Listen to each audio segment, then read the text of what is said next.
Salam sejahtera, terima kasih kerana bersama dengan saya di Nazilin Unity Channel. Anwar Ibrahim sudah bagi tahu dia tidak akan ambil gaji sehingga waktu di mana ekonomi Malaysia sudah mengukuh dan pulih semula. Bahkan lebih hebat lagi, tak lama lagi Anwar Ibrahim akan umumkan sistem gaji untuk para penjawat awam yang baru.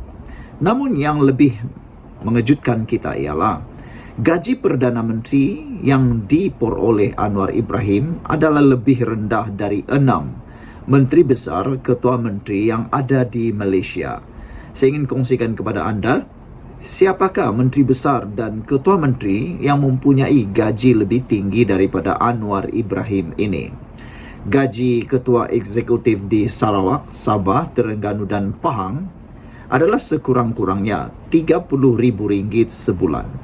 Lebih tinggi berbanding gaji yang diterima oleh Perdana Menteri, iaitu RM22,826. Rupa-rupanya gaji yang layak diterima oleh Datuk Seri Anwar Ibrahim ialah sebanyak RM22,826. Itu sebabnya kata Anwar Ibrahim, sepatutnya gaji Perdana Menteri ini cukup makan untuk seorang Perdana Menteri. Tak perlu sakau, tak perlu makan rasuah, tak perlu nak minta dari sini, curi sana, curi sini, tak perlu buat projek ini, projek itu untuk cukup makan.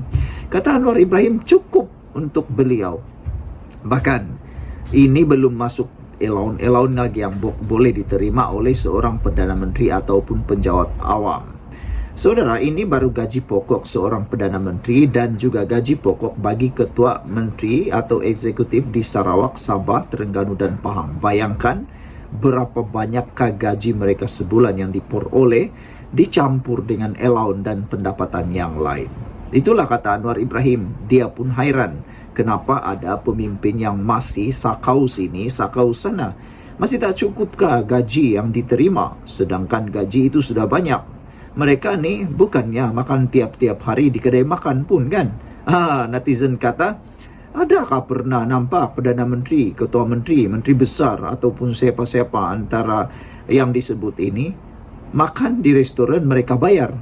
Jarang juga kita nampak kan? Biasanya mereka ke satu tempat hampir tiap-tiap hari dipanggil ke mana-mana untuk satu majlis, mesyuarat dan sebagainya. Makanan mereka dibayar. Belum tentu lagi mereka bayar. Mungkin dibayar atau dapat allowance lagi. Jadi, kenapa masih lagi sakau? Kenapa lagi curi duit kerajaan? Kenapa curi lagi duit rakyat? Dan lebih teruk lagi tak bayar cukai. Itu paling bikin menyakitkan hati. Orang-orang lain bilis-bilis, rakyat biasa dipaksa bayar gaji, dipaksa bayar cukai. Tapi ada yang tak bayar cukai. Itu yang bikin panas. Sebagai Ketua Eksekutif Negara, jawatan Perdana Menteri adalah posisi politik yang paling diidam-idamkan dan sejajar dengan itu, dipercayai mendapat imbuhan paling lumayan. Keputusan Perdana Menteri Anwar Ibrahim untuk tidak mengambil gaji juga menguatkan persepsi ini. Namun, semakan oleh Kini News Lab terhadap data imbuhan untuk eksekutif tertinggi Kerajaan Persekutuan dan Negeri menunjukkan sebaliknya. Ternyata terdapat jurang besar antara negeri-negeri dengan gaji ketua eksekutif di beberapa negeri bahkan lebih tinggi daripada gaji Perdana Menteri. Sebab mudahnya, federalism. Memandangkan Malaysia ialah sebuah persekutuan yang terdiri daripada pelbagai negeri dan wilayah. Parlimen dan Dewan Undangan Negeri mempunyai bidang kuasa dan kuasa legislatif mereka sendiri, termasuk menetapkan gaji anggota Kabinet Kerajaan Persekutuan atau Exco Negeri. Oleh itu, setiap Dewan Undangan Negeri meluluskan undang-undang yang menetapkan gaji Menteri Besar atau Ketua Menteri dan Exco mereka bagi negeri masing-masing, manakala Parlimen meluluskan undang-undang yang menetapkan gaji untuk Perdana Menteri dan anggota Kabinet. Ketua Eksekutif Negeri mana yang memiliki gaji lebih tinggi daripada Perdana Menteri? Berikut adalah contoh ilustrasi gaji Prime Minister Sarawak. Sebelum ini dikenali sebagai Ketua Menteri. Ialah sebanyak RM39,000 sebulan. Ia adalah 71% lebih tinggi berbanding gaji Perdana Menteri. Di Sarawak, gaji premiumnya ialah sebanyak 39,000. Gaji Perdana Menteri Anwar Ibrahim pula 22,829. Di Sabah, gaji Ketua Menteri ialah 33,333 ringgit atau 45% lebih tinggi daripada Perdana Menteri Anwar Ibrahim. Negeri-negeri lain ialah Terengganu, Pahang, Perak dan Selangor, di mana gaji Ketua Eksekutif lebih tinggi berbanding Perdana Menteri. Negeri mana yang memiliki gaji paling rendah? Ketua Menteri Pulau Pinang menerima gaji paling rendah di kalangan Ketua Eksekutif negeri, iaitu sebanyak RM14,175 atau 38% lebih rendah berbanding gaji Perdana Menteri. Sementara itu, gaji Menteri Besar Johor lebih tinggi sedikit, iaitu sebanyak RM14,907. Yang mengejutkan netizen ialah mengapa dua buah negeri yang kaya raya ini, iaitu Pulau Pinang dan Johor, mempunyai gaji Ketua Menteri dan Menteri Besar yang paling rendah di Malaysia. Sedangkan mereka merujuk Kelantan dan Terengganu, negeri yang boleh dikata antara termiskin di Malaysia, tapi apa yang terjadi? Mereka mempunyai gaji yang lebih tinggi berbanding Perdana Menteri. Itu yang menjadi kehairanan kepada ramai netizen. Dua ketua eksekutif negeri lain yang memiliki gaji kurang daripada RM20,000 sebulan ialah Negeri Sembilan dan Melaka. Dua-dua negeri ini juga adalah negeri yang boleh dikatakan maju dan kaya. Ahli ekonomi Lian Hoi Hoi berkata, eksekutif tertinggi kerajaan di sesetengah negeri memperoleh gaji lebih tinggi kerana telah melakukan semakan, manakala negeri-negeri lain tidak melakukan semakan untuk tempoh yang lama. Memandangkan wakil rakyat mengundi rang undang-undang berhubung gaji mereka sendiri, biasanya terdapat sokongan bipartisan bagi semakan gaji dengan wakil rakyat pembangkang juga mahu mendapat gaji lebih, kata Profesor Universiti Sains Malaysia itu.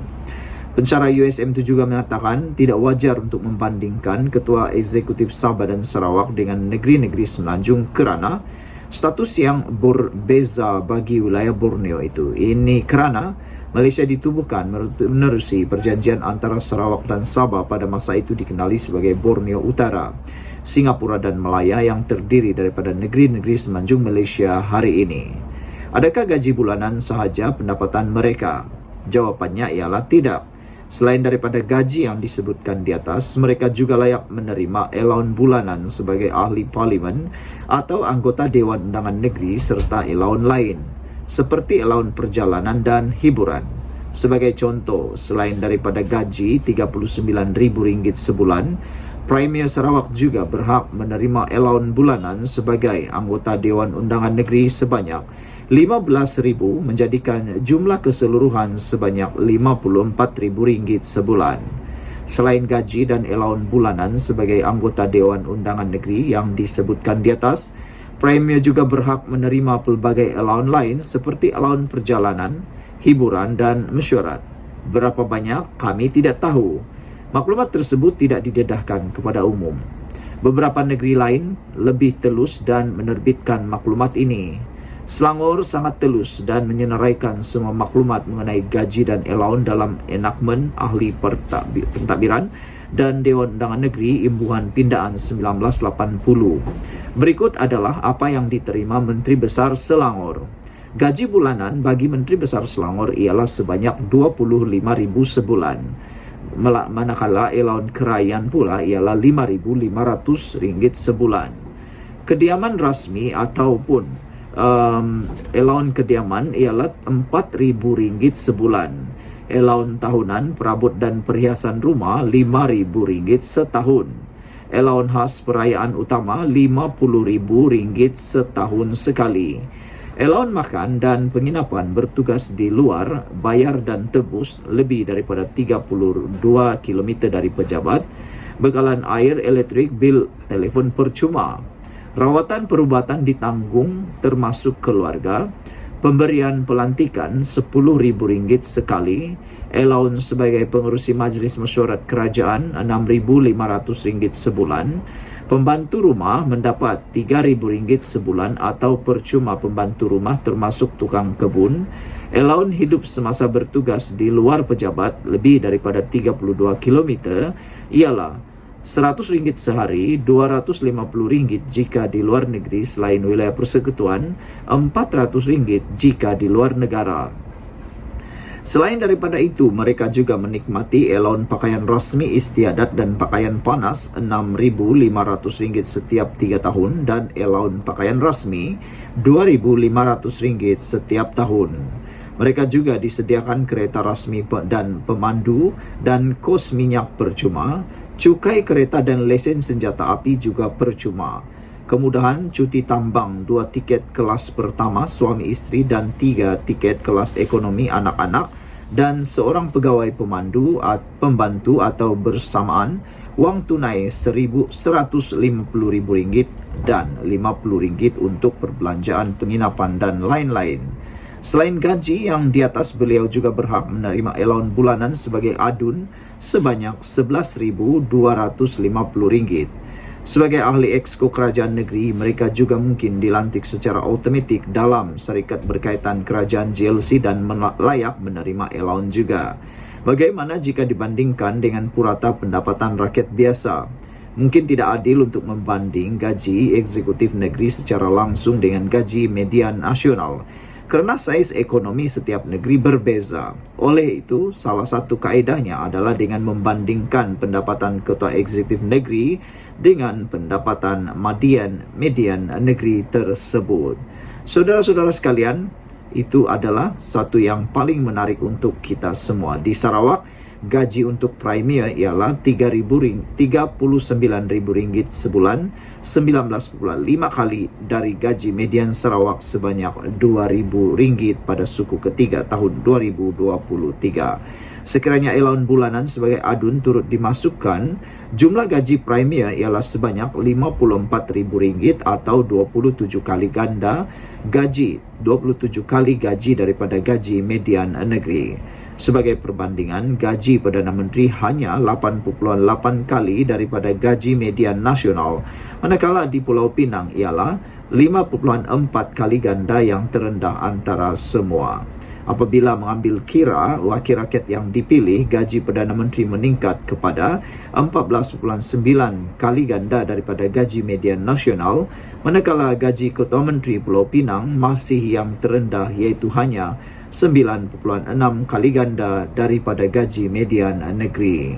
Perlu diingatkan bahawa jika allowance lain seperti allowance perjalanan, hiburan dan mesyuarat dimasukkan, nisbah gaji median kepada gaji ketua eksekutif akan menjadi lebih tinggi.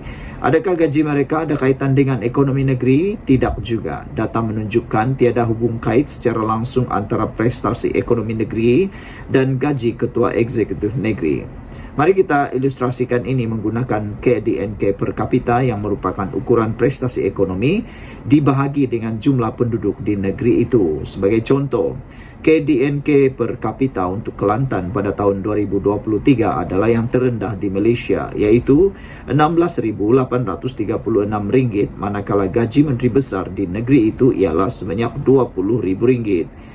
Ini bermakna gaji menteri besar adalah 119% daripada KDNK per kapita negeri, menunjukkan jurang besar antara gaji menteri besar dan prestasi ekonomi negeri di Malaysia. Sekian untuk kali ini, jangan lupa tinggalkan komen anda, sila tekan butang subscribe dan kita jumpa lagi. Bye-bye.